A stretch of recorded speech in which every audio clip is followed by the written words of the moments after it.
How to download Roblox on Mac. Hello everyone, I am Bishaka and welcome to our channel. Now let's get right into the tutorial.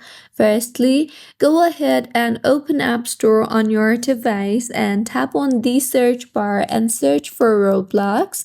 As you can see here, there is no option for Roblox, which simply means that you cannot download Roblox directly from your App Store on your Mac. So in order to download Roblox, simply open your preferred browser and simply search for Roblox download for Mac and tap on it.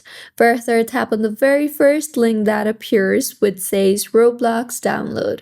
Now here you will see the option for a download Mac app. So tap on the download option you see there, and with this your download will begin.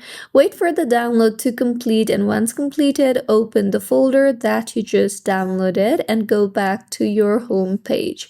Now here you will see the option for a double click to install. So double click on the Roblox application to install it and then tap on the open option you see there. Further, go ahead and wait for the Roblox application to load, and with this, Roblox has been successfully downloaded on your device. As you can see here, I can now use the application version of Roblox and I no longer will have to do it on the web. So this was about how you can download Roblox application on your device. If you find this tutorial helpful, please like the video and do comment if you have any queries. Also, do subscribe to our channel for more helpful tutorials like this. See you on the next one.